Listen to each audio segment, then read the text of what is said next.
परिंदों को मिलेगी मंजिल यकीनन, ये फैले हुए उनके पर बोलते हैं। वो लोग रहते हैं खामोश अक्सर जमाने में जिनके हुनर बोलते हैं। लेकिन क्या युवाओं का हुनर केवल उनके परों या सोच से नहीं बल्कि कपड़ों से भी डिसाइड होता है, झलकता है? अगर युवाओं को एक ही रंग की यूनिफॉर्म में सिल दिया जाएगा तो क्या उनका भविष्य संवर जाएगा? ये सवाल आज उत्तर प्रदेश के सियासी एपिसेंटर में है, क्योंकि राज्यपाल आनंदीबेन पटेल ने एक ऐसा आदेश दिया है जिसने ड्रेस कोड पर दंगल मचा दिया है। दरअसल ये पूरा मामला देखिए, आज सुबह सुबह एक आदेश आता है, राजभवन में बैठक होती है और उसमें आदेश दिया जाता है, निर्देश दिया जाता है कि अब कॉलेजों और विश्वविद्यालयों में स्कूलों की तरह ड्रेस कोड लागू होगा। दलील दी गई कि इससे छात्रों के बीच अमीरी और गरीबी का भेदभाव खत्म हो जाएगा, सामाजिक असमानता मिटेगी, कैंपस में अनुशासन का राज होगा। इस आदेश के सामने आते ही छात्रों के बीच दो फाड़ नजर आ रहा है।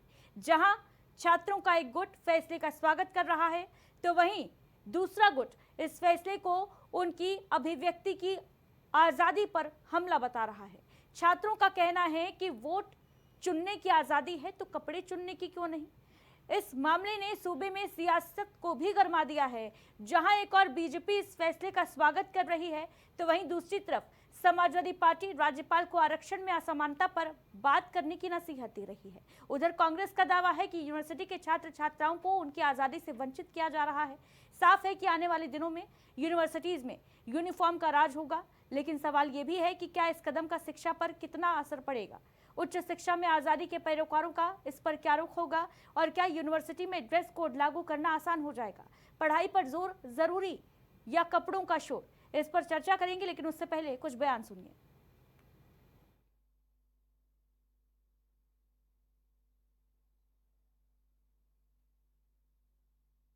हो सकता है क्योंकि अगर सब लोग एक ही जैसे होंगे तो यूनिफॉर्मिटी रहेगी, मतलब अलग अलग नहीं रहेंगे ना, अलग अलग पहन के आते, कुछ ज़्यादा अच्छा कुछ कम। तो ऐसे ये पता भी रहेगा कि हम लोग एलयू के ही स्टूडेंट हैं, तो टीचर के लिए भी सही रहेगा, हम लोग के लिए भी। ये हमें तो बहुत अच्छा लग रहा है कि सब एक यूनिफॉर्म में आएंगे और अच्छा भी लगेगा, देखने में भी अच्छा लगेगा। और हाँ, बहुत अच्छा लगेगा कि हम लोग एक जैसे दिखेंगे, कहीं भी दिखेंगे, बैठेंगे उठेंगे जाएंगे तो अलग से ही दिख जाएंगे कि हम किस चीज़ के स्टूडेंट हैं। राज्यपाल के द्वारा जो ये आदेश दिया गया है, ये आदेश बहुत सही है। सभी बच्चों को ड्रेस में ही आना चाहिए। इस ड्रेस में बच्चे जाएंगे तो बच्चे एक दूसरे को पहचान पाएंगे और जो गार्ड हैं वो भी जान सकेंगे कि कौन बाहर का है, कौन विश्वविद्यालय का है। बाहरी लोग नहीं आ पाएंगे। कई ऐसे लोग हैं जो बाहर से आते हैं, कैंटीन में या यूनिवर्सिटी के अंदर बवाल करते हैं, पता चलता है कि वो यूनिवर्सिटी के ही हैं बच्चे हैं, लेकिन यूनिवर्सिटी के बच्चे नहीं रहते हैं। जी बिल्कुल, ये एक बढ़िया कदम है कुलाधिपति द्वारा, क्योंकि जैसे हम लोग भी यूनिवर्सिटी में पढ़ते हैं तो एक ड्रेस रहेगा तो ये पता चलेगा कौन स्टूडेंट है यूनिवर्सिटी का और कौन बाहरी है। ये भी, और शिक्षकों में भी कोई क्लैश नहीं होगा या स्टूडेंट्स में भी कोई क्लैश नहीं होगा कि ये स्टूडेंट है कि ये स्टूडेंट नहीं है।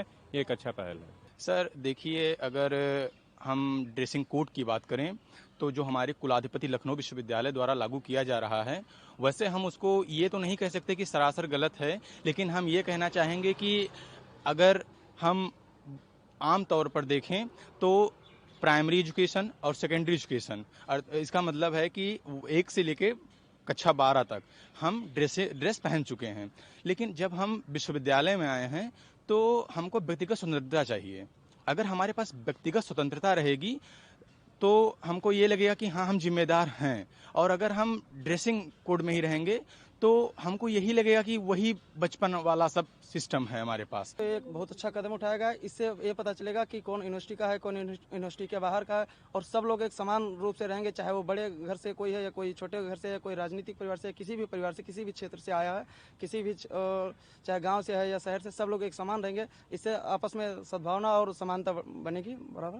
तो इस आदेश को, और मैं समझता हूँ कि शिक्षा में जिस प्रकार के सुधार के कार्यक्रम किए गए हैं वर्तमान सरकार में, जब मैं उप मुख्यमंत्री के साथ शिक्षा विभाग था तो हम लोगों ने 4 चीज़ों पर लेकर कार्य किया था कि गुणवत्तापरक शिक्षा हो और तनाव मुक्त विद्यार्थी हो, सुखी मन शिक्षक हो और नकल विहीन परीक्षा हो। और इन चारों बिंदुओं पर बहुत बेहतर कार्य हुआ था। तो सुखी मन शिक्षक का मतलब था कि उनकी पेंशन, ग्रेच्युटी और तमाम प्रकार की चीज़ों पर उनका निस्तारण हो। तो बहुत सारी चीज़ें हैं। नकलविहीन परीक्षा के लिए जो हमारा एक नियम बना, तो वो पूरे भारत में उसको अडॉप्ट करा जाए, ऐसा माननीय न्यायालयों के निर्णयों में उसको वर्णित किया गया। किसी भी स्कूल कॉलेज में यूनिफॉर्म इसलिए होती है जिससे समानता रहे, बच्चों के मन में कहीं कोई इस तरह की भेदभाव की या गरीब और अमीर की कोई भावना ना है। लेकिन जो विश्वविद्यालय के छात्र होते हैं वो इतने मैच्योर होते हैं कि उनको समाज में जो चीज़ें चल रही होती हैं, अमीरी गरीबी सबका ज्ञान होता है। वो देश की आज़ादी में भी छात्रों का योगदान रहा है। इसलिए यूनिवर्सिटी में जो ड्रेस कोड की बात राज्यपाल जी कर रहे हैं, उस पे समाजवादी पार्टी सहमत नहीं है। समाजवादी पार्टी समझती कि राज्यपाल जी को ये देखना चाहिए कि उत्तर प्रदेश में असमानता कितनी है, पिछड़ों को उनका हक नहीं मिल रहा है, अधिकार नहीं मिल रहा है। 69,000 शिक्षक भर्ती में किसी को आरक्षण का हक नहीं मिला। आदरणीय अखिलेश यादव जी ने प्रेस करके जानकारी दी कि किस तरह से आरक्षण को लूटा गया। वहाँ पे अब कौन सी यूनिवर्सिटी में यूनिफॉर्म अनिवार्य और क्यों की है, ये आनंदी पटेल बहन जी को, राज्यपाल महोदया को बताना चाहिए। क्या यूनिवर्सिटियों का अब वीसी के बाद पूरी यूनिवर्सिटी का संघीकरण किया जा रहा है? क्या यूनिवर्सिटी के जो छात्र छात्राएं हैं उनको अपनी आज़ादी से वंचित किया जा रहा है? इन सारी बातों का जवाब शिक्षा विभाग को देना चाहिए, शिक्षा मंत्री को देना चाहिए, राज्यपाल महोदया को देना चाहिए और वीसी को देना चाहिए। प्रायः जो यूनिफॉर्म्स होती हैं वो इंटरमीडिएट तक के बच्चों के लिए होती हैं, उसके आगे देश दुनिया में कहीं पर भी यूनिफॉर्म्स नहीं पाई जाती हैं। लेकिन इस तरीके के आदेश से क्या भारतीय विश्वविद्यालयों को संघ की तरफ और धकेला जा रहा है? इस बात का जवाब नहीं चलेगा। 26 की तस्वीरें हैं लखनऊ विश्वविद्यालय की, जहां फीस वृद्धि को लेकर छात्रों ने जोरदार प्रदर्शन किया था, भीख भी मांगते नजर आए थे छात्र। तो आक्रोश जो है छात्रों का वो आए दिन देखने को मिल जाता है, कभी किसी विश्वविद्यालय में, कभी किसी कॉलेज में। जो फीस वृद्धि है वो बड़ी समस्या देखने को मिलती है छात्रों के बीच में। लेकिन उस बीच एक आदेश आता है जिस पर एक तरफ सियासत गर्मा गई है, दूसरी तरफ आपने छात्रों को भी सुना किस तरीके से छात्रों में दो फाड़ नजर आ रहा है।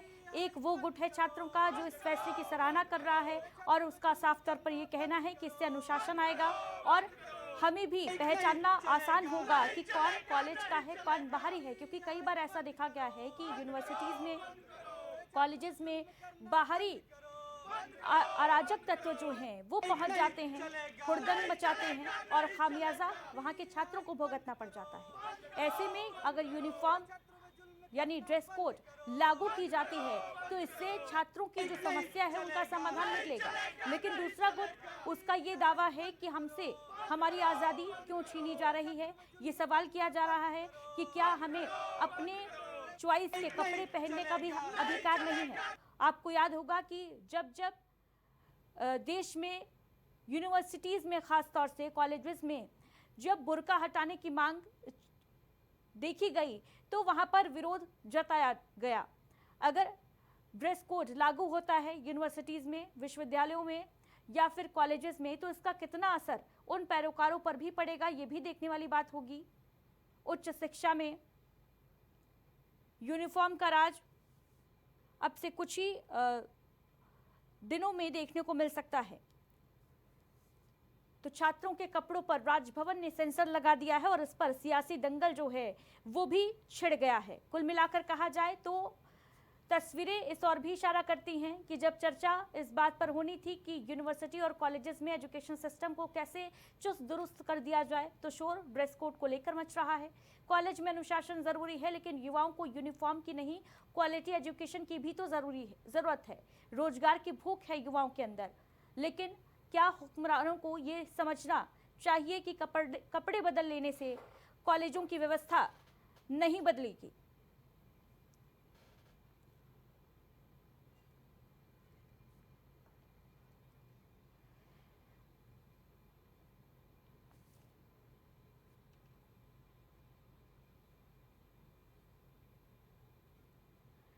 तो देखिए, उत्तर प्रदेश की राज्यपाल आनंदीबेन पटेल ने एक नया आदेश जो है वो जारी किया है, जिसके मुताबिक यूनिवर्सिटी और कॉलेजेस में अब ड्रेस कोड लागू हो जाएगा। यानी सभी छात्र छात्राएं एक ही जैसे कपड़े पहने नजर आएंगे, लेकिन इस पर सियासत जो है वो भी तेज होती नजर आ रही है। जहां एक तरफ सरकार का दावा है, आनंदीबेन पटेल का दावा है, राज्यपाल का दावा है कि इससे जो असमानता है उसकी खाई पटेगी, दूसरी तरफ विपक्ष का कहना है कि इससे छात्रों की आज़ादी छिन जाएगी। इस पर चर्चा के लिए हमारे साथ तमाम अतिथि जुड़ रहे हैं। सबसे पहले परिचय करा देती हूँ, समाज सेविका अनीता सहगल जी हमारे साथ मौजूद है। विकास पांडे जी भारतीय जनता पार्टी से हमारे साथ जुड़ गए हैं। कुछ ही देर में छात्र नेता NSUI से भी हमारे साथ जुड़ेंगे। बहुत स्वागत आप सभी खास मेहमानों का। और शुरुआत विकास पांडे जी आप ही के साथ। ये जो आदेश है, क्या ये माना जाना चाहिए कि इससे अनुशासन जो है वो आएगा यूनिवर्सिटीज़ में, कैंपसेस में, कॉलेजेस में, या फिर आज़ादी का जो हक है, आज़ादी जो है छात्रों की वो छीनी जा रही है? उन्हें अपनी चॉइस के कपड़े पहनने का भी अधिकार नहीं है क्या? पहले तो अदिति जी बहुत बहुत धन्यवाद आपका। देखिए अदिति जी, मुझे लगता नहीं है कि इसे आजादी से जोड़ करके देखने की आवश्यकता है, क्योंकि अगर आजादी से देख करके जोड़ करके देखने की आवश्यकता है तो इस देश में विगत दिनों हमने कई घटनाएं देखी जहां पर हिजाब पर प्रश्न चिन्ह उठा, जहां गमछा पहनने पर प्रश्न चिन्ह उठा। तो अगर आजादी की बात करिए तो इसी देश के अंदर कई ऐसे विद्यालय कैंपस थे जहां इस तरीके की समस्याओं का सामना करना पड़ा। तो इसे आजादी के जोड़ करके देखने की मुझे लगता नहीं आवश्यकता है। हाँ, अलबत्ता इसके इतर इतना जरूर है कि जिस तरीके से हम लोग बचपन में एक ड्रेस कोड पहना करते थे कि ये संबंधित विद्यालय के छात्र हैं, हर विद्यालय अपनी एक ड्रेस कोड बना करके रखता था और उससे एक ऐसा माहौल होता था कि जब सारे बच्चे एक साथ सुबह प्रेयर ग्राउंड में खड़े होते थे तो कोई ये भेद विभेद नहीं कर पाता था कि ये बच्चा किस परिवार से आता है और ये बच्चा किस माहौल से आता है। सारे बच्चे एक जैसे दिखाई देते हैं। तो मुझे लगता है कि व्यवहारिक दृष्टिकोण से इसके मूल को समझने की आवश्यकता है। सवाल उठा देना तो कोई बहुत बड़ी बात नहीं है। देखिए, सवाल तो आप जब चाहें तब उठा दीजिए, लेकिन मुझे लगता है कि इसके पीछे की मंशा और इसके पीछे की व्यवहारिकता देखने की भी जरूरत है। और ऐसा नहीं है कि उत्तर प्रदेश में ये पहली बार हो रहा है, देश के अंदर ये पहली बार हो रहा है। इससे पहले भी छत्तीसगढ़ में बहुत पहले से लागू है ड्रेस कोड। वहां विश्वविद्यालयों में कई विद्यालय हैं, कई विश्वविद्यालय हैं जहां ड्रेस कोड लागू है। मध्य प्रदेश में लागू है, छत्तीसगढ़ में भी लागू है। तो ये लेकिन देखिए, सवाल हम नहीं उठा रहे हैं, सवाल तो विपक्षी दल उठा रहे हैं। कांग्रेस का साफ तौर पर कहना है कि आजादी छीनने की कोशिश की जा रही है। क्या आरएसएस के कपड़ों में नजर आएंगे छात्र? क्या ये भी सवाल है? देखिए, मुझे लगता है कांग्रेस पार्टी के लोगों से एक बार कहिएगा कि अपने गमछा क्यों डाल के रखते हैं भाई? क्यों देश के तिरंगे को अपना बना करके एक चुनाव चिन्ह लेकर के घूमते हैं भाई? आइडेंटिफिकेशन बहुत इंपॉर्टेंट चीज है। तो हर व्यक्ति का एक आइडेंटिफिकेशन होता है, हर संस्था का आइडेंटिफिकेशन होता है, हर राज्य का आइडेंटिफिकेशन होता है। ठीक है, आप कह रहे हैं कि इससे जो असमानता है उसकी खाई जो है वो पटेगी। कौन गरीब है, कौन अमीर है, इसकी पहचान नहीं हो पाएगी। विकास पांडे जी, लेकिन विश्वविद्यालयों की अगर खास तौर से बात कर ली जाए, एक वो छात्र जो फॉर्च्यूनर से उतरता है यूनिवर्सिटी में, भले ही यूनिफॉर्म पहनकर उतरे, और एक वो छात्र जो पैदल आता है, क्या आप ये मानते हैं कि इससे दोनों के बीच में जो गरीबी अमीरी की खाई है वो फिलअप हो जाएगी, असमानता खत्म हो जाएगी, या फिर असमानता दरअसल इससे खत्म होगी कि हम कितनी अच्छी शिक्षा जो है वो डिलीवर कर रहे हैं, कितनी क्वालिटी पूर्ण एजुकेशन जो है वो दे रहे हैं? कई कॉलेजेस से ऐसी तस्वीरें सामने आती हैं जहां पर प्रोफेसर जो हैं क्लास नहीं ले रहे होते हैं। अभी लखनऊ यूनिवर्सिटी में देखिए, एक प्रोफेसर ने किस तरीके से बदतमीजी की छात्रा के साथ, उसका जो ऑडियो है वो वायरल हुआ, गिरफ्तारी भी हालांकि हुई। लेकिन क्या ये क्वेश्चन मार्क नहीं है जिन पर काम करने की आवश्यकता है?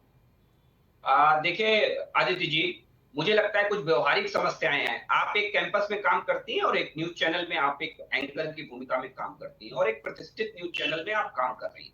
अब न्यूज चैनल के अंदर अगर किसी भी प्रकार के माहौल में कोई खराबी आती है, आपके जो आपका रूम है जहां से आप टेलीकास्ट करती हैं या जहां भी आप आपका वर्किंग स्पेस है जहां पे, वहां पे अगर किसी भी प्रकार के आपके कलीग के द्वारा, आपके सीनियर्स के द्वारा अगर किसी भी प्रकार की कोई चीज संज्ञान में आती है, तो मुझे लगता है कि ये सबसे बड़ा प्रश्न चिन्ह तो हमारे आपके सामाजिक ताने वाने पर आ जाता है। इसके लिए आप बाहरी चीजों को तो बाद में दोष दीजिएगा, सबसे पहले तो हमें लगता है कि हमें आपको सबको मिलकर के अपने स्वयं के अंदर झांकने की भी आवश्यकता होती है। तो ये मुझे लगता है कि अगर आप केवल इससे जोड़ देती हैं तो मैं इसमें कतई विश्वास नहीं रखता हूँ। चीजें हो रही हैं, तो चीजों का कई बार स्वागत भी करना चाहिए। मैं तो ये सुनना चाह रही थी कि भाई इसके लिए भी हम कमेटी का गठन करेंगे और छात्राओं को खास तौर से ऐसी समस्या ना हो, इसके लिए हम काम करेंगे।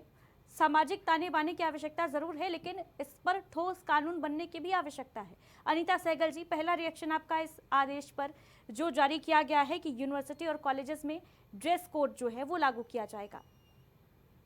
वैसे देखा जाए तो ये बहुत अहम मुद्दा भी है और ये विचारशील तथ्य भी है, क्योंकि ऑल ऑफ सडन ये चीज़ बताना कि 12th के बाद जब हम पहुंचते हैं कॉलेजेस में, तो अभी तक तो यही था कि बच्चों को लगता था कि हमें अपने मन के कपड़े पहनने को मिलेंगे। देखिए वो चीज़ अलग होती है, लेकिन जब ये बात छिड़ी है कि हमारे विश्वविद्यालय में और महाविद्यालयों में हमें ड्रेस कोड रखना होगा, तो मेरी तरफ से, यानी कि मैं पूरे समाज की तरफ से और जनता की तरफ से एज ए समाज सेविका के रूप में, क्योंकि मेरी आवाज़ तो जन जन की आवाज़ है ना, क्योंकि आप हमारे और भी जो डिबेटर्स होते हैं वो कोई सपा का होता है, कोई कांग्रेस का होता है, कोई बीजेपी का होता है, लेकिन जो समाज सेवक होता है वो तो सबका होता है।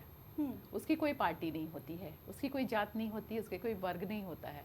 तो इसलिए मेरी तरफ से, जो हम जन जन की तरफ से, ये बहुत ही सकारात्मक आदेश आया है, क्योंकि इससे बच्चों को भले ही राहत ना मिले, लेकिन हर परिवार के माता पिता से जाके अगर आप पूछेंगे तो आज वो राहत की सांस ले रहे होंगे। क्यों? क्योंकि अदिति जी देखिए, 5 उंगलियां बराबर नहीं होती हैं। जैसा कि अभी आपने कहा कि अगर हम ड्रेस कोड कर देते हैं तो उसके बावजूद भी हमारे विश्वविद्यालय में एक लड़का आता है जो कि यूनिफॉर्म तो पहने हैं लेकिन फॉर्च्यूनर से उतरता है, वहीं दूसरी तरफ एक बच्चा है वो भी ड्रेस पहने हुए है, वो साइकिल से उतरता है। तो क्या ये भेदभाव बना रहेगा या ये भेदभाव कम हो जाएगा? तो ये बहुत बड़ी बात है, क्योंकि इसमें ये चीज़ है कि वो बच्चा फॉर्च्यूनर से उतरे और चाहे साइकिल से उतरे, उतरने के बाद उसको पैदल चल के ही अपने क्लासरूम तक जाना होता है। सबसे बड़ी बात यह है, क्योंकि क्लासरूम तक फॉर्च्यूनर नहीं जाती है। दूसरी बात, जब वो फॉर्च्यूनर से उतर के जब अपने क्लास की तरफ जा रहा होता है और उसके बगल में वही साइकिल वाला लड़का भी आ जाता है चलते चलते, तो क्या सामने से आ रहा कोई भी व्यक्ति ये बता सकता है कि इसमें से फॉर्च्यूनर से कौन सा बच्चा उतरा? नहीं बता सकता। क्यों? क्योंकि नोबडी नोज अबाउट दिस। क्योंकि जब तक आप नहीं बताइएगा कि ये फॉर्च्यूनर वाला लड़का है और ये साइकिल वाला लड़का है। अनीता सहगल जी, लेकिन देखिए, अगर बच्चा बिना किसी ड्रेस कोड के जा रहा है तो भी तो मालूम नहीं पड़ रहा है ना कि क्लासरूम के अंदर जाने के बाद कौन फॉर्च्यूनर से आया है, कौन साइकिल से आया है। यही तो मैं कह रही हूँ, तो यही क्या डिफरेंस क्रिएट हो रहा है? नहीं, देखिए डिफरेंस की बात नहीं है, ये सकारात्मक सोच की बात है। क्योंकि कहीं क्योंकि कहा जाता है कि ज्यादातर बच्चे जो है, ज्यादातर हुनर जो है गरीब परिवार में होते हैं। इतिहास गवाह है, राष्ट्रपति हो चाहे प्रधानमंत्री हो, एक छोटे से मध्यम परिवार से निकल के ही वो ऊंचाइयों तक पहुंचे हैं। तो जो प्रतिभा होती है वो हमारे सामान्य परिवारों में होती है, और वहाँ पे बच्चे के ऊपर भी, अगर बच्चा बड़ा है परिवार में, तो उसके ऊपर भी जिम्मेदारी होती है कि पढ़ाई के साथ साथ वो अपने परिवार को देखे। और जहाँ पे ड्रेस कोड नहीं होता है तो उस बच्चे के लिए ये बहुत बड़ी, उसके माता पिता के लिए बहुत बड़ी कठिनाई हो जाती है। इतना आसान, इतना ईजी होगा क्या?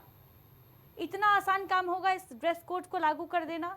क्या छात्र प्रदर्शन करते नहीं देखे जाएंगे? क्योंकि आज ही कई छात्रों के रिएक्शन सामने आए हैं, साफ तौर पर कह रहे हैं कि भाई हम ये आदेश स्वीकार नहीं करेंगे।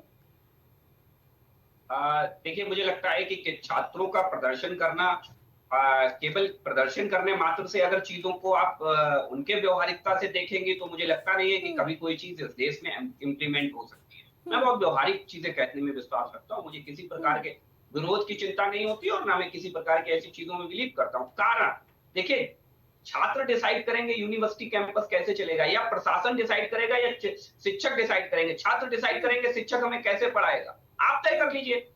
आपके ऊपर मैं विवेक पे छोड़ता हूँ कि जो है वो इंडिया सुपरफास्ट न्यूज चैनल को केवल अदिति थोड़े ना डिसाइड करेंगे, उसका एक मैनेजमेंट है, उसकी अपनी चीजें हैं और उनका अपना काम है भाई। तो वो लोग मिलकर के ये डिसाइड करेंगे। और जहां तक मेरा मानना है, जो नीति निर्धारक लोग होते हैं, जो मैनेजमेंट होता है, वो मुझे लगता है छात्रों से तो ज्यादा परिपक्व होता होगा आदित्य जी। जहां तक ठीक है, मेरा व्यक्तिगत रूप से विकास पांडे जी, आप सही बात बोल रहे हैं, लेकिन ये भी तो देखा गया है क्योंकि जब यूनिवर्सिटी पहुंच जाते हैं छात्र तो वो यूथ हो जाते हैं, देश के भविष्य हो जाते हैं, और वो अक्सर प्रदर्शन करते देखे जाते हैं, चाहे फीस वृद्धि की बात हो जाए, चाहे क्वालिटी फूड की बात हो, चाहे फिर पेपर लीक की बात हो। हर मुद्दे पर छात्र जोरों शोरों से अपनी आवाज बुलंद करते हैं और कहीं ना कहीं छात्रों के सामने सरकार को झुकना भी पड़ जाता है। बड़ी बड़ी सरकारों ने घुटने टेक दिए छात्रों के जिद के सामने। सिद्धार्थ सिंह जी हमारे साथ जुड़ गए हैं एनएसयूआई से। बहुत स्वागत सिद्धार्थ जी आपका, और पहला रिएक्शन इस फैसले पर। जी मैम, जहाँ तक हमारी राज्यपाल महोदय यह ड्रेस कोड का आदेश दिए हैं, कहीं ना कहीं ये हमारे विश्वविद्यालय के सभी छात्रों पे एक बोझ सा बन गया है, क्योंकि कहीं ना कहीं हमारा लखनऊ विश्वविद्यालय एक सामान्य घर, एक मिडिल क्लास फैमिली के छात्र की शिक्षा और घर माना जाता है, और यहाँ फीस की बढ़ोतरी, किताब की बढ़ोतरी, और कहीं ना कहीं ये जो आदेश है यह छुपा रहा है लखनऊ विश्वविद्यालय के एडमिनिस्ट्रेशन का हाल और लखनऊ विश्वविद्यालय के क्लासरूम का हाल, और अन्य जो व्यवस्थाएं हैं जो क्षतिग्रस्त हैं उनको ये छुपाया जा रहा है। अगर हम यह ड्रेस कोड और अन्य व्यवस्थाओं को छोड़ के अगर हम अपना क्लासरूम सही करने लगें, हमारे फैकल्टीज़ में पीने का पानी नहीं है, क्या राज्यपाल महोदय से मैं पूछना चाहूँगा, क्या इस पे आप नहीं ध्यान दे सकती हैं? कहाँ तक ये चीज़ें सही हैं? देखिए सिद्धार्थ जी, और मैं लखनऊ विश्वविद्यालय का छात्र हूँ, मैं लॉ 4th ईयर का छात्र हूँ। कहीं ना कहीं मैं अनुमान लगा सकता हूँ, क्योंकि मैं वहीं रोज क्लास करता हूँ, वहीं उठता हूँ, वहीं बैठता हूँ। मैं एनएसयूआई इकाई अध्यक्ष। रोज अधिकतर छात्र मेरे पास आते हैं कि भैया यह कंप्लेन है, वो कंप्लेन है, लेकिन कभी हमारी एडमिनिस्ट्रेशन उस चीज़ पे नहीं ध्यान देती है। और रोज नए नियम आते हैं, लेकिन एक छोटा समस्या का समाधान नहीं है हमारे विश्वविद्यालय में। मैं पूछना चाहूँगा कि क्यों नहीं समाधान हो रहा है, क्यों रोज नए रूल बनाए जा रहे हैं? इस सवाल का जवाब हम लेंगे, लेकिन ड्रेस कोड से क्या आपत्ति है भाई? फटी जीन्स पहनकर यूनिवर्सिटी आ जाना, फैशन शो, रैंप वॉक थोड़ी ना है यूनिवर्सिटी विश्वविद्यालय। नहीं देखिए नहीं, ठीक है, जवाब ले लेती हूँ मैं पहले सिद्धार्थ जी से। जी मैम, कहीं ना कहीं ड्रेस कोड मैम आपको मैं पहले ही बताया कि बोझ है। एक सामान्य घर का लड़का अपने किताब का खर्चा, पेन का खर्चा, बस से आता है, बस का खर्चा, ऑटो से आता है, ऑटो का खर्चा। अब मैम कैसे वो रोज एक बस में वही ड्रेस कोड पहन के आएगा, वही फॉर्मल कपड़े पहन के आएगा? कहीं ना कहीं ये उसके स्वतंत्रता और मैम उसको अव्यवस्थित करेगी। ठीक है, विकास पांडे जी, सुना आपने सिद्धार्थ सिंह जी को कह रहे हैं कि भाई ये तो एक और बोझ हमारे ऊपर डाल दिया गया, और जेब जो है वो टेलर की दर्जी की गर्म होगी। इतने सारे बच्चे वो जब सिलवाएंगे एक ही कपड़ा तो कहीं ना कहीं टेलर को तो फायदा है, लेकिन छात्रों का तो घाटा है ना। अभी आज तक तो जो मर्जी वो पहनकर छात्र विश्वविद्यालय आता रहा है और पढ़ाई करके जाता रहा है। कितने सारे बैचेस निकल गए होंगे विकास पांडे जी, क्या उनमें अनुशासन नहीं था, अनुशासन की कमी थी? विश्वविद्यालय से पढ़े कितने मंत्री बैठे हुए हैं। जी आदित्य जी, मुझे लगता है कि देखो, व्यवहारिक चीजों को आप अगर इधर उधर की बातों से जोड़ करके देखेंगे तो मुझे नहीं लगता है कि इसके किसी रिजल्ट पर पहुंचा जा सकता है। फिर तो इस हिसाब से विश्वविद्यालयों को खुला छोड़ देना चाहिए, जो खाया जाए, जो पहना जाए, जैसे रहा जाए। फिर तो स्वतंत्रता के नाम पर मुझे लगता है कि ये सारी छूटें दे देनी चाहिए विश्वविद्यालय में। आपके हिसाब से होना चाहिए क्या? और आपके नहीं, मैं आपके हजारों दर्शकों के विवेक पर छोड़ता हूँ। विकास पांडे जी, लेकिन जो समस्याएं हैं पहले उन पर भी तो ध्यान देना चाहिए ना। जो तमाम समस्याएं अभी सिद्धार्थ सिंह ने गिनवाई हैं उन पर भी तो ध्यान देना कर्तव्य है ना सरकार का। आदित्य जी, अगर हमारी सरकार का कर्तव्य नहीं होता तो 2014 से पहले इस देश में 600 कुछ विश्वविद्यालय वर्किंग में थे, आज डबल से भी ज्यादा है, दुगने से भी ज्यादा है 10 साल के अंदर। तो ये मुझे लगता है कि अगर हम काम नहीं कर रहे होते, एनईपी 2020 हम लेकर के इसीलिए आए कि हमें शिक्षा का गुणवत्ता बढ़ानी है, शिक्षा का स्तर बढ़ाना है, और भारत को हमें वैश्विक लीडर अगर बनाना है तो सबसे पहला हमारा काम है कि हम शैक्षिक स्तर को अपने अपग्रेड करते चले जाएं। तो ये मुझे लगता है कि हमारी सरकार कर रही है और लगातार करती जा रही है। एमबीबीएस की सीटें बढ़ाने की, एमबीबीएस की सीटें बढ़ाने की बात ड्रेस से जो है वो शिक्षा अपग्रेड हो जाएगी। अगर छात्र जो हैं एक जैसे यूनिफॉर्म पहनकर यूनिवर्सिटी आएंगे तो शिक्षा जो है वहां की दुरुस्त हो जाएगी, ये कह रहे हैं आप विकास पांडे जी? देखिए, शिक्षा अगर दुरुस्त नहीं हो जाएगी आपके हिसाब से, तो क्या आप ये मानती हैं कि अगर छात्रों को इस बात की छूट दे दी जाए कि वो जैसी ड्रेसेस में आना चाहे वैसी ड्रेसेस में आए, जो खाना चाहे वो खाएं? आदित्य जी, मेरा भी सवाल, आदित्य जी, आज तक तो ये छूट थी ही ना विकास पांडे जी। मैं खुद लखनऊ यूनिवर्सिटी की छात्रा रही हूँ विकास पांडे जी। कोई ड्रेस कोड नहीं थी, आज तक नहीं है। कल अगर ये लागू होती है तो छात्रों, स्टार्टिंग में छात्रों को क्या ये नहीं लगता कि इसको एक्सेप्ट करने में समस्या आएगी? अदिति जी, मैं बहुत ईमानदारी से कहता हूँ, कोई ली कूपर की जीन्स पहन के आता होगा, कोई पेंटालून से कपड़े लेकर के आता होगा, और कई बार हम जब छात्र रहे हैं तो छात्र जीवन में कई बार हमने लोगों को अपने जूते दिखाते हुए देखा है विश्वविद्यालयों में, विशेषकर विद्यालयों में, कि वो दिखाते हैं ये 5,000 रुपए का जूता पहनता है, ये 10,000 रुपए का जूता पहनता है। और ये सारी चीजें, कपड़े दिखाते हैं, ब्रांड दिखाते हैं, ये व्यवहारिक सवाल मैं आप पे छोड़ता हूँ, दिखाते हैं या नहीं दिखाते? आप अगर विश्वविद्यालय में रही हो तो मैं दावा करता हूं आपने अपने जीवन में इस तरीके के परिदृश्य को अवश्य महसूस किया होगा। तो जरा कल्पना करिए उस लिहाज से कि अगर छात्र एक ड्रेस में आएंगे तो कौन दिखाएगा कि मैं ये ली कूपर का ब्रांड पहने हुए, मैं पेंटालून्स के शर्ट टी शर्ट पहने हुए, ये कौन दिखाएगा? क्योंकि सब एक जैसे ही होंगे, एक ड्रेसअप में होंगे, समानता जो है एक ड्रेसअप में होंगे। तो मुझे लगता है दूसरी बात मैंने एक चीज अभी आपसे और कही थी कि जब छात्र हर चीज में आजादी, देखिए कई बार इसे बंदिश ना, अनुशासन को बंदिश नहीं समझना चाहिए।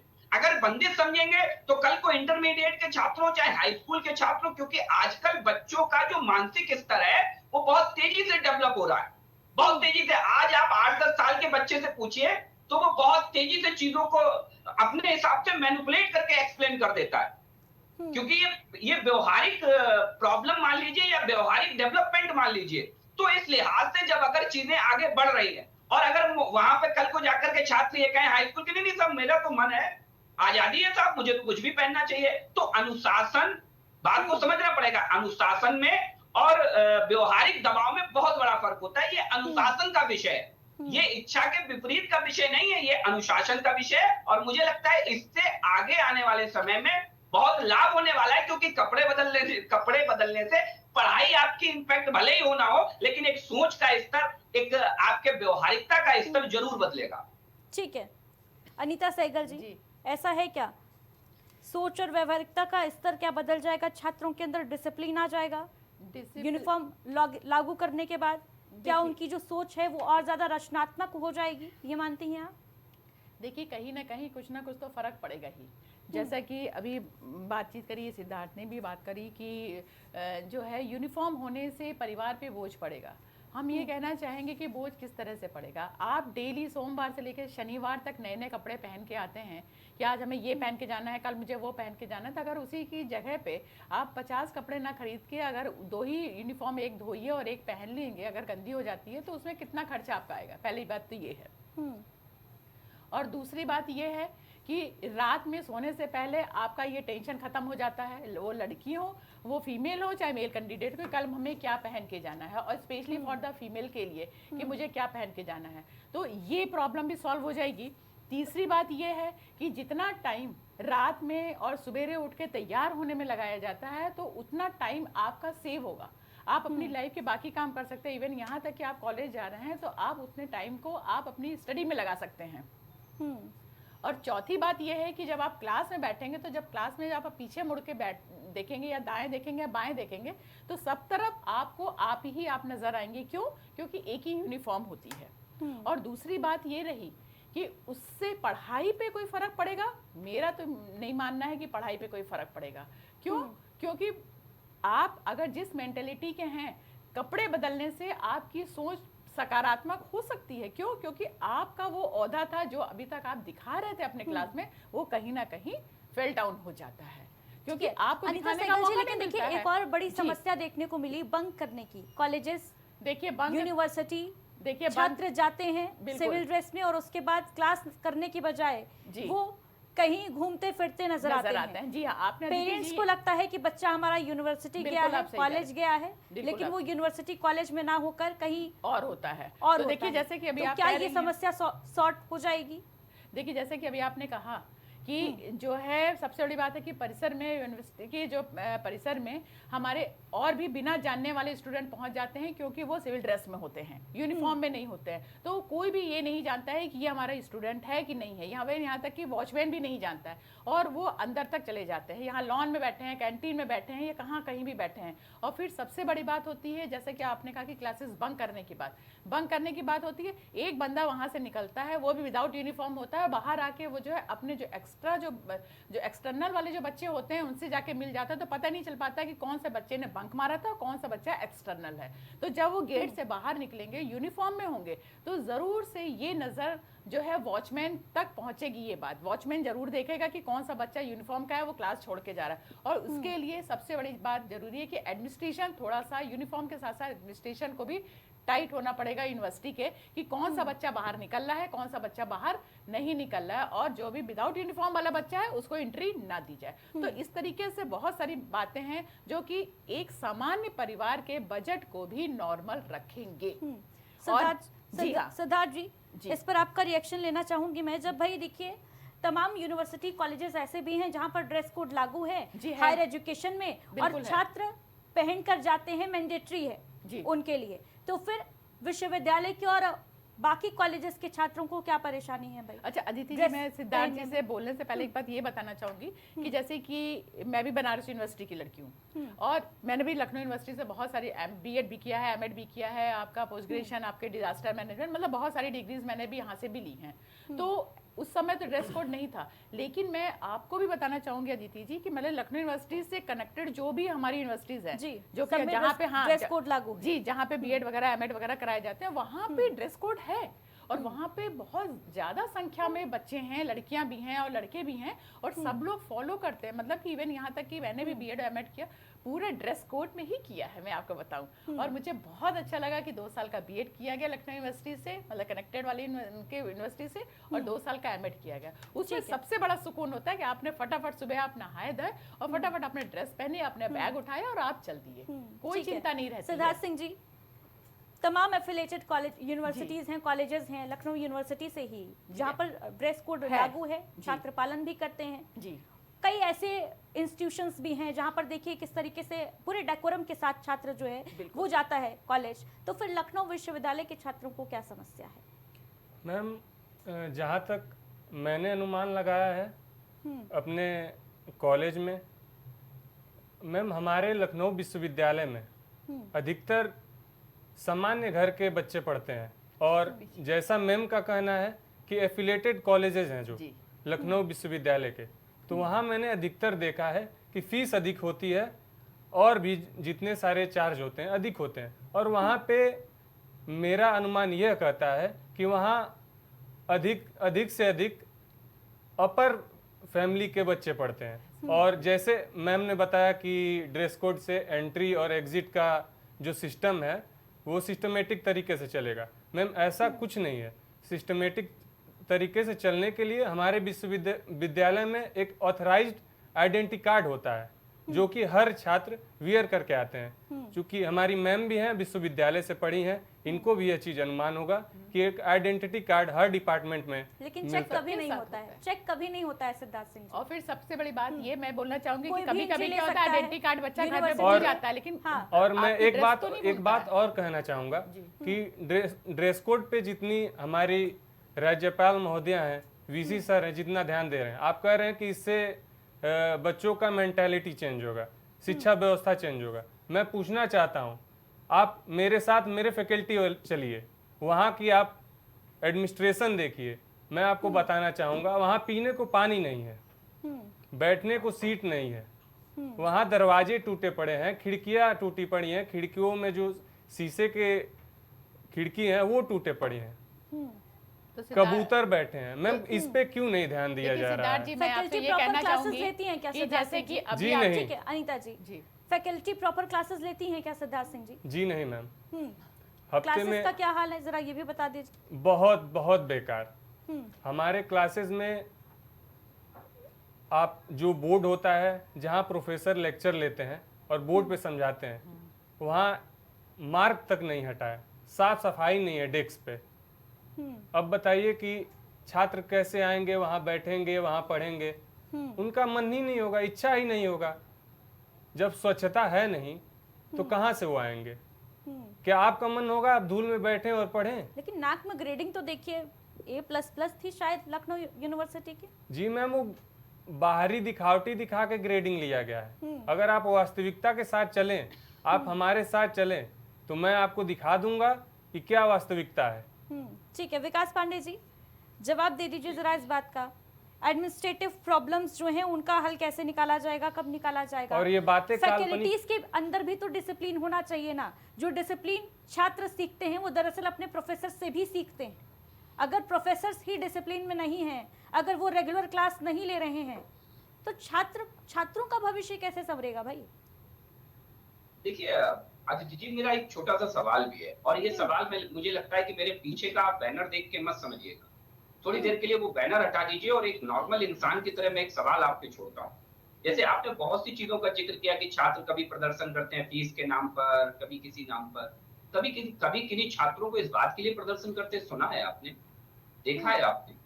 शायद नहीं, शायद मेरे संज्ञान में तो नहीं आता। अब यहाँ डिबेट में बैठे हैं मेरे साथी, क्योंकि NUSUI कांग्रेस पार्टी का एक सहयोगी संगठन है और वो छात्र राजनीति में कांग्रेस पार्टी को रिप्रेजेंट करता है। तो वो इस नाते वो डिबेट में बैठ करके उन चीजों को उठा देने मात्र से चीजें नहीं हो जाती, पहली बात। दूसरी बात देखिए, बहुत महत्वपूर्ण चीज है, मुझे लगता है कि जब यूनिफॉर्म की और तमाम तरीके की बातें की गई, अभी जैसे आपने कहा ना कि गंदगी पड़ी थी वहां पर, ऐसी सारी चीजें, इनका जब गंदगी का जिक्र आया तो मुझे अभी रिसेंटली उत्तर प्रदेश के माननीय मुख्यमंत्री योगी आदित्यनाथ जी का एक स्टेटमेंट याद आ गया।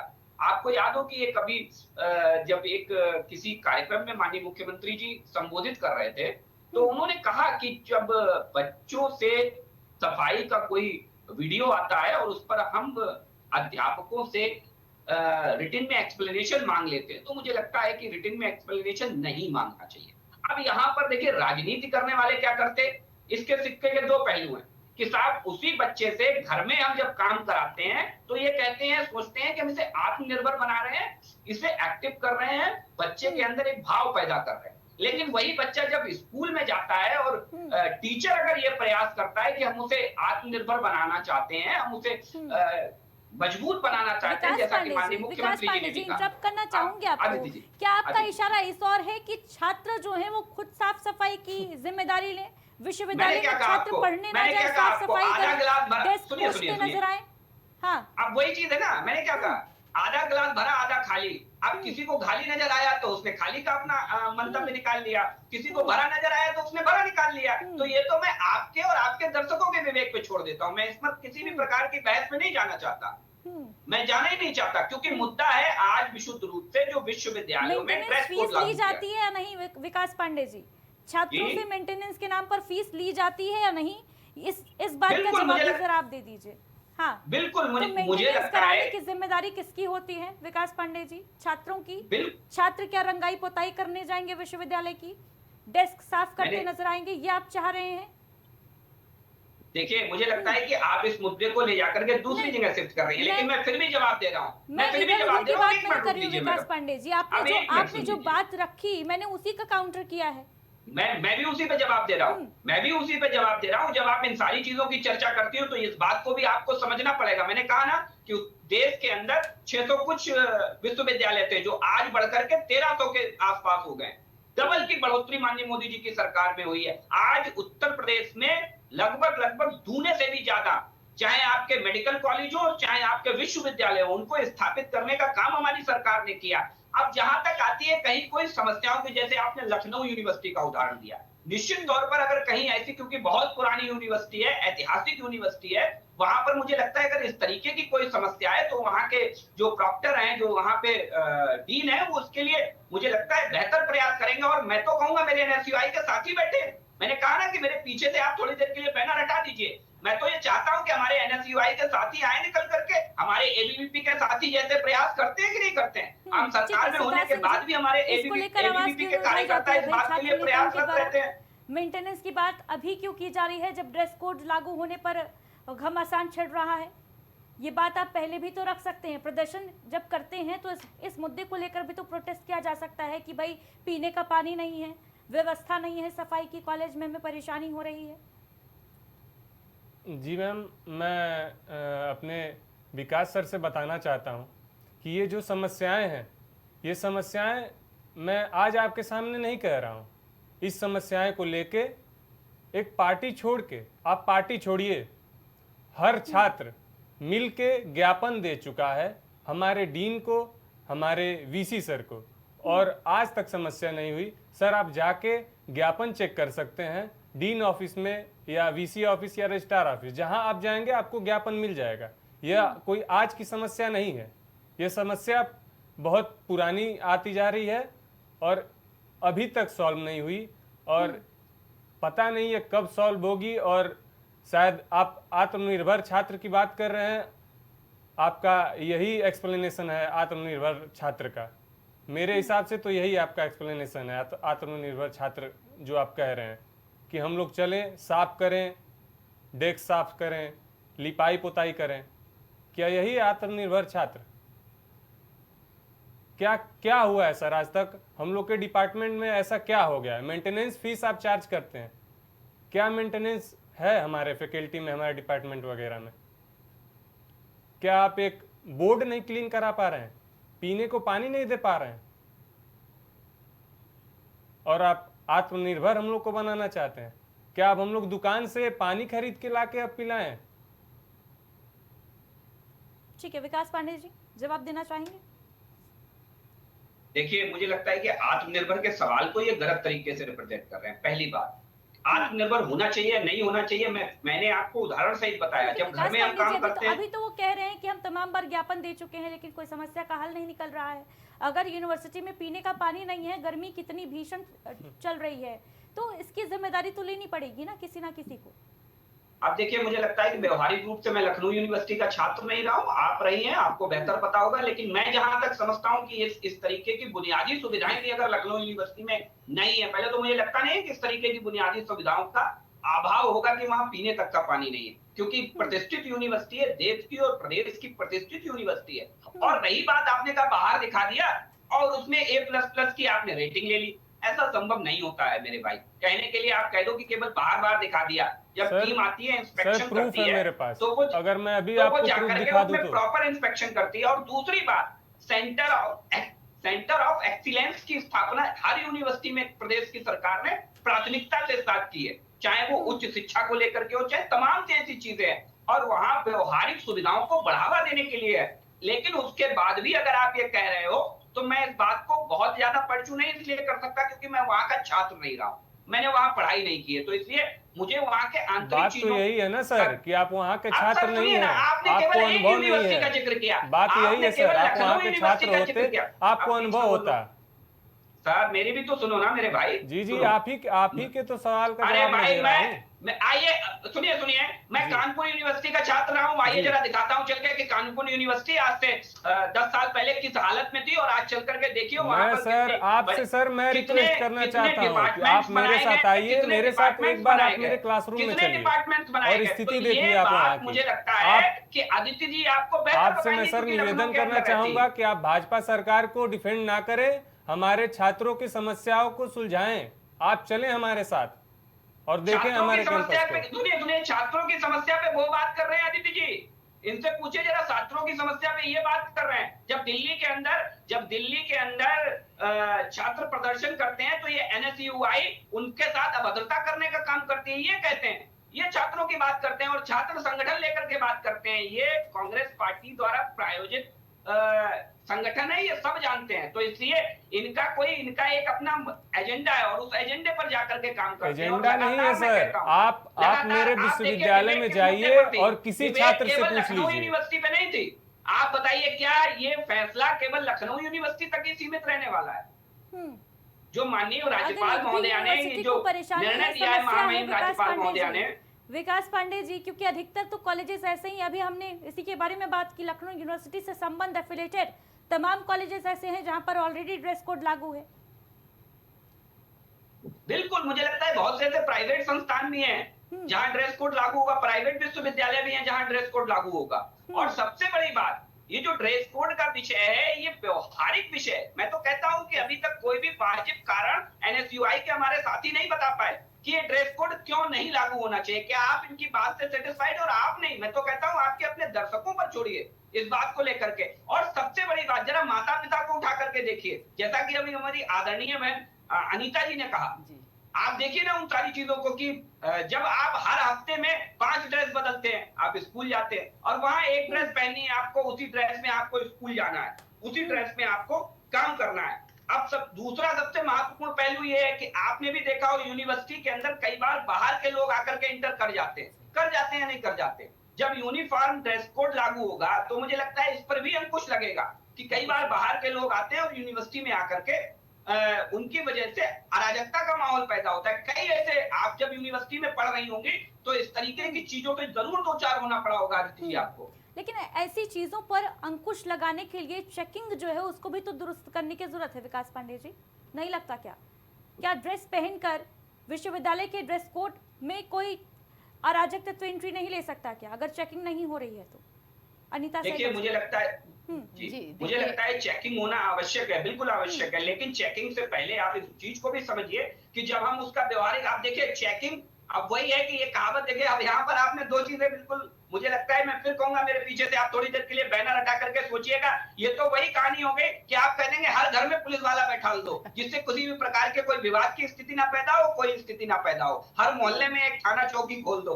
तो ये तो सवाल वो हो गया कि चेकिंग के लिए अब हर लेवल पर चेकिंग, हर लेवल पर चेकिंग। विकास पांडे जी, अब व्यवहारिक सवाल आप जब आएगा, जब व्यवहारिक सवाल आएगा तो आपके पास भी जवाब नहीं होगा या फिर बिना ड्रेस कोड के जाए। नहीं, देखिए अदिति जी जैसी बात के लिए विकास जी ने बात करी है, और ओवरऑल बाकी की अगर प्रॉब्लम्स को छोड़ के अगर हम इसी मुद्दे पे बात करते हैं कि आज का विषय जो है ड्रेस कोड के ऊपर आधारित है, जैसे कि हमारी माननीय राज्यपाल महोदया जी ने ये डिक्लेयर किया है, तो उसके लिए सबसे बड़ी मुद्दे की बात ये है कि सबसे पहली बात तो है कि देखिए परिवार जो है अपने आप में उसके ऊपर असर दिखने लग जाएगा, वो सुकून की सांस लेगा। दूसरी बात यह है कि जो पढ़ने में जो तेज बच्चा है उसके ऊपर से चिंता का ग्रहण हट जाएगा। तीसरी बात यह है कि वक्त अपने आप जो स्टूडेंट है वो दूसरे कामों में लगाना शुरू कर देंगे। चौथी बात यह है कि हमारे अगर यूनिवर्सिटी का एडमिनिस्ट्रेशन गेट पे अगर टाइट नहीं है तो उसको टाइट किया जा सकता है, उसमें इतने बड़े मुद्दे उठाने की कोई बात नहीं है। और रही ड्रेस की बात, और जैसा कि सिद्धार्थ जी का कि आई कार्ड होता है, लेकिन मैं आपको बताना चाहूँगी कभी कभी आई कार्ड बस बैग में रखा रहता है या कभी घर पे छूट जाता है, लेकिन ड्रेस तो बच्चा पहन के आएगा ना, उससे पता चल जाता है कि वो हमारे यूनिवर्सिटी का है। और फिर दूसरी बात है, रूम में जाते के साथ ही अटेंडेंस तो आपकी होती है। साथ ही साथ सबसे बड़ी बात अदिति जी ये है कि जब हम पढ़ाई करने के बाद हमारी नौकरी जब कॉर्पोरेट जगत में लगती है, व्यवसायिक जगह पर लगती है, तो वहाँ पे ऑल ऑफ सडन बच्चा जब होता है, जब अपने ड्रेस कोड में आता है, क्योंकि देखिए सभी लोग जानते हैं कॉर्पोरेट में, आप देखिए कितने बड़े बड़े कॉर्पोरेट होते हैं, जगत के होते हैं, सारे ड्रेस कोड में होते हैं, बाकायदा एकदम बिल्कुल अपडेट्स रहते हैं। तो जब वो उस जगह पे जाता है, बाई चांस उसकी नौकरी लग जाती है, तो उसको उतना अलग से नहीं समझ में आएगा कि हाँ अचानक से उसको कपड़े पहनाए जाते हैं कि ड्रेस पहन के तुम सुबह से आना, तो उसको अनकंफर्ट नहीं लगता, वो इसको मतलब कि वो यूज टू रहता है। तो एक तरह से देखा जाए कि जब ये ड्रेस कोड लागू होगा तो हमारे विश्वविद्यालय में जब बच्चे फ्री टाइम में लाइब्रेरी में बैठेंगे, फ्री टाइम में अपने लॉन में बैठेंगे सर्दियों में, तो उसके चारों तरफ उनको एक कॉर्पोरेट जगत का एक माहौल दिखाई पड़ेगा। एनएसयूआई का क्या स्टैंड होगा अगर ड्रेस कोड लागू होने का आदेश जो है वो जारी हो जाता है तो? लिखित जी मैम, मैं यही एनएसयूआई की तरफ से कहना चाहूँगा कि कहीं ना कहीं यह जो ड्रेस कोड का ऑर्डर आया है, यह बहुत सोच समझ के हमारी राज्यपाल महोदया दी हैं, ताकि जो छोटी छोटी समस्याएं हैं इनको दबाया जा सके। जैसे बढ़ते हुए फीस, हमारी लॉ फैकल्टी की जो सीट बढ़ी है वो रातों रात, कल की घटना है ये, रातों रात 3 लॉ फैकल्टीज बन गई, और जस्ट बगल में हम लोग का होमी जहांगीर हॉस्टल है, वहाँ 2 दिन से पानी नहीं आ रहा। क्या आप यह चीज का अनुमान लगा सकती हैं कि कहीं ना कहीं समस्याओं को दबाया जा रहा है और यह ठीक है आपका कहना है कि ड्रेस कोड के नाम पर समस्याओं को जो है वो दबा दिया जा रहा है, ड्रेस कोड का मुखौटा पहना दिया जा रहा है। विकास पांडे जी, तमाम ऐसी भी कॉलेजेस यूनिवर्सिटीज़ हैं, चाहे हम दिल्ली यूनिवर्सिटी की बात कर लें, जेएनयू की बात कर लें, टॉप रैंक्ड यूनिवर्सिटीज़ हैं जहां पर कोई ड्रेस कोड लागू नहीं होती है, लेकिन वहां पर देखिए छात्रों का प्रदर्शन हर क्षेत्र में अव्वल नजर आते हैं वहां के छात्र। नहीं, देखिए ड्रेस कोड लागू होने से मैंने पहले ही कहा आपको कि शिक्षा का स्तर भले ही बढ़े या घटेगा, ये तो विवेक पर निर्भर होता है, ये छात्र डिपेंड करता है। मैंने पहले ही कहा इस बात को लेकर, और जैसे मेरे साथी ने कहा, तमाम सी समस्याओं को दबाने के लिए माननीय राज्यपाल महोदया इस तरीके का निर्णय लेकर के आए। वो छात्रों पर डिपेंड करता है या फैकल्टी पर भी डिपेंड करता है, मैनेजमेंट पर भी डिपेंड करता है विकास पांडे जी? बिल्कुल, देखिए मुझे लगता है कि ये एक नेचुरल प्रक्रिया है और ये एक समग्र प्रक्रिया का हिस्सा है। इसमें हर चीज का योगदान है, इसमें जितना छात्रों का योगदान है उतना ही हमें लगता है फैकल्टी का भी योगदान है, प्राचार्य का भी योगदान है, जो हमारे पढ़ाने वाले शिक्षक हैं उनका भी योगदान है, इसमें हर चीज का, और एटमॉस्फेयर का भी योगदान है। आदित्य, ऐसा नहीं है कि चीजों का केवल एक ही चीज का योगदान है। दूसरी बहुत बड़ी चीज मैं फिर कहता हूँ आपसे, जैसे मेरे साथी कह रहे थे एनएसयूआई के कि जो है वो छोटी छोटी व्यवहारिक जो समस्याएं उनको दबाने के लिए माननीय राज्यपाल महोदया लेकर के आए, और छोटी छोटी समस्याओं में एक समस्या बताई मेरे साथी ने, और वो समस्या ये थी कि 2 दिन से होमी जहांगीर छात्रावास में पानी नहीं आ रहा है। कितने दिनों से? 2 दिनों से। ठीक बात है, 2 दिनों की समस्या को लेकर के प्रदेश की राज्यपाल महोदया इतना एक्टिव हुई कि उन्होंने केवल होमी जहांगीर जो छात्रावास है वहां 2 दिन पानी न आने की वजह से ड्रेस कोड लागू करने का निर्णय कर लिया। तो ये मुझे लगता है कि इसी से ही आप अंदाजा लगा सकती हैं कि कांग्रेस पार्टी या उनके प्रायोजित लोग, उनके संरक्षित लोग कितना बृहद स्तर पर सोच सकते हैं चीजों के बारे में। लेकिन मैं फिर कहता हूँ आपको, इससे व्यवहारिक हर चीज को देखने के 2 पहलू होते हैं। किस वृहद स्तर पर सोचती हैं, इससे ज्यादा जरूरी ये है कि छात्र, उनकी सोच जो है वो कितनी ब्रॉड माइंडेड है। बिल्कुल सही। और शायद उसके लिए एक ये फॉर्मूला भी कई विश्वविद्यालयों ने अपनाया कि कोई ड्रेस कोड वहां पर लागू नहीं की गई। चाहे हम जेएनयू की बात कर लें, चाहे हम दिल्ली यूनिवर्सिटी की बात कर लें, क्या वजह है, क्या रीजन है कि छात्र पहली प्रायोरिटी इन कॉलेजेस को देते हैं? क्यों वहां के रिजल्ट लखनऊ यूनिवर्सिटी या तमाम उत्तर प्रदेश की यूनिवर्सिटी से बेहतर देखने को मिलते हैं? इस पर भी सोचने की जरूर आवश्यकता है। मैनेजमेंट को दुरुस्त करने और एजुकेशन सिस्टम को खास तौर से उस पर चेक रखने की जरूरत भी है। फिलहाल चर्चा में जुड़ने के लिए आप सभी का बहुत बहुत शुक्रिया। धन्यवाद। तो देखिए, जब चर्चा इस बात पर होनी थी कि यूनिवर्सिटी और कॉलेजेस में एजुकेशन सिस्टम को कैसे बढ़िया किया जाए, दुरुस्त किया जाए, तो शोर ड्रेस कोड पर मचा दिया गया। कॉलेज में अनुशासन आवश्यक है, लेकिन क्या युवाओं को यूनिफॉर्म की नहीं क्वालिटी एजुकेशन की भी जरूरत है? रोजगार की भूख है, वो कब खत्म होगी? हुक्मरानों को यह भी समझना होगा कि कपड़े बदल लेने से, बल्कि कॉलेजेस की व्यवस्था बदल लेने से उत्तर प्रदेश का युवा ग्लोबल बनेगा। फूहड़पन का विरोध कॉलेज के छात्र भी करते हैं, लेकिन जबरन थोपा गया कोई भी नियम युवाओं की रचनात्मकता और उनकी सोच को पंगु बनाता है। युवाओं को यूनिफॉर्म की नहीं क्वालिटी एजुकेशन, रोजगार की भूख है।